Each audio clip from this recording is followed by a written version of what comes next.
বিসমিল্লাহির রহমানির রহিম। দলের পক্ষ থেকে সবচেয়ে তীব্র এবং নিন্দা জানাচ্ছি এরকমের সন্ত্রাসীদেরকে আমাদের রুখে অভিনন্দন।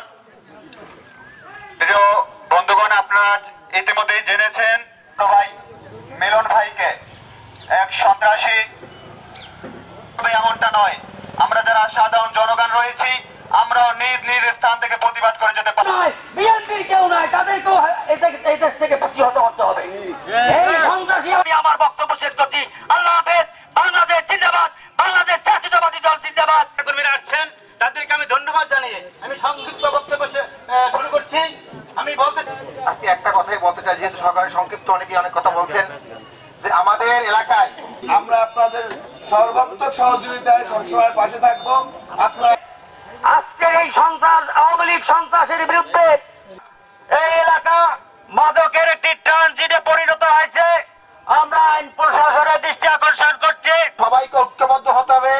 আমরা যেরকম আমরা ব্যক্তিগত কারোর সাথে কারো রেশ থাকতে পারে, মাদক ব্যবসা চলবে না।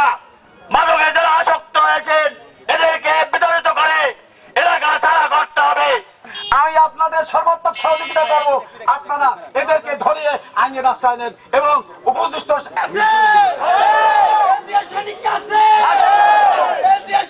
বিকেলবেলা যুবদলের প্রোগ্রাম ছিল, সেখান থেকে ফেরার পথে আমার বাড়ির কাছাকাছি একটা জায়গায় সেখানে অতর্কিত এরা এই সন্ত্রাসীরা হামলা করে। এরা আসলে এলাকার চিহ্নিত সন্ত্রাসী, মাদক ও ইয়াবা ব্যবসায়ী। এক নম্বরে এর নামের যে পর্দার আসামি সে নাম হলো কিবরিয়া, তার পিতার নাম মাসুদুর রহমান, গ্রাম শাহপুরা, কাউখালী থানা। আর এর সহযোগী আছে ইলিয়াস, তারপর আছে তারেক। মোট 7 আসামি ছিল, 12 থেকে 14 জন, কিন্তু আমরা চিনতে পারছি এই 6-7 জন। এদেরকেই শুধু চেনা গেছে, বাকিগুলো চিনতে পারি না। অতর্কিত হামলা করছে। এদের সাথে আমাদের তেমন এমনি কোনো শত্রুতা ছিল না, শুধু এরা মানে বিগত দিন ধরে এরা ইয়াবার ব্যবসা করতেছিল, সেই অনেক বছর ধরে, এবং আওয়ামী লীগের সদস্য এরা করতেছিল। কিন্তু এই 5ই আগস্টের পরে তাদেরকে আমরা এই ইয়াবা ব্যবসা করতে নিষেধ করি। সেটাই হলো আমাদের আর কি তাদের সাথে শত্রুতা। আর এই এক নম্বর আসামি কিবরিয়ার নামে একটা হত্যা মামলা আছে, আরো অগণিত তার নামে এই মাদক ব্যবসার মামলা আছে।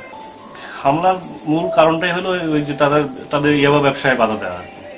আর হামলা ইনজিওর্ড আমাকে দাও দিয়ে কোপ দিছিল, যেটা আমার এই হাতে লেগে হাত কেটে যায়।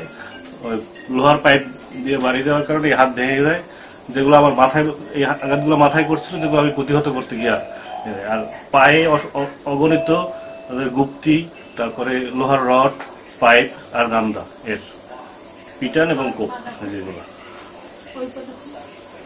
দাগিয়া স্বামী। এর বিরুদ্ধে অনেক মামলা আছে, কিন্তু একে আটকানো যায় না। তারা বলছে যে ঈদের পরের দিন আসেন, ঈদের পরের দিন আমরা মামলা নেব। মূল দাবি, এদের দ্বারা এলাকা, সমাজ সবকিছুই বিনষ্ট হচ্ছে। এলাকার আমার মতো যেন আর কেউ এদের হামলার শিকার না হয়, এদের দ্রুত আইনের আওতায় এনে দ্রুত বিচার করা হোক। তো আমরা আমাদের ইউনিয়ন যুবদলের ইফতার পার্টি ছিল, সেখান থেকে নেতাকর্মীদের বিদায় দিয়ে আমরা 2 ভাই বাড়ির উদ্দেশ্যে রওনা হই। আমার বাড়ির কাছাকাছি যখন আসি, ওখানে একটু রাস্তার পাশে ভাঙল থাকে। সেই ভাঙায় আমি আস্তে মোটরসাইকেল দিয়ে শুরু করি। 2 পাশ থেকে এই মাদক ব্যবসায়ী, বিশিষ্ট খুনি কিবরিয়া মাদক ব্যবসায়ী এবং তার সহযোগী সবাই মিলে আমাদের উপর অতর্কিত হামলা করে। সেই হামলায় দাও এবং রড দিয়ে আমাদের উপরে চাপিয়ে পড়ে। আমরা অতর্কিত হামলায় মানে বুঝতেই পারি যে কীভাবে কী করব। তারপরে আমি অনেক চেষ্টা করি, মোটরসাইকেলের লাইট জ্বালানো ছিল, সেই লাইটে আমি সবাইকে দেখতে পারছি।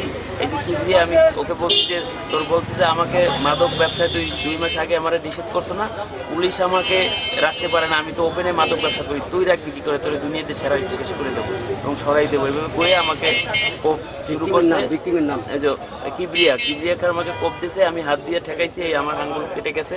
এরপরে বেদরে পিটানো চারোদিক থেকে ইলিয়াস, রাকিব, তার শালা, যে মাদক ব্যবসায়ীর সাথে জড়িত সবাই মাদক ব্যবসায়ী, এরা বেদরে আমাকে রড দিয়ে পিটানো শুরু করে। আমি 2 থেকে 2.5 মিনিট তাদের পিটানোর কিছু ঠেকানোর চেষ্টা করি, কারণ আমি লাইটের আলোতে সব দেখতে পাইছি যে কে কে দিয়েছে, এবং নাম ধরে ধরে আমি জোরে জোরে বলতেছি যে তোরা আমাকে পিটাইস না, তোদের নিষেধ করছি, এলাকায় মাদকটাকে তোরা প্রচলিত করিস না, মাদক ব্যবসাটা আগে যেরকম আওয়ামী লীগের ছত্র ছায়ায় তোরা করছো এখন বন্ধ কর। কিন্তু তারা সেই প্রতিবাদে আমাকে বলছে যে তোর মতো পোলায় আমাকে তোমাদের মাদক ব্যবসা বন্ধ করবে, তোরা দুনিয়া থেকে শেষ করে দেবো। এরপর আমি পিটন খেয়ে যখন খালে পড়ে যাই তখন আমাকে বলে যে গুলি কর, গুলি কর, একজনকে বলে তাড়াতাড়ি গুলি কর।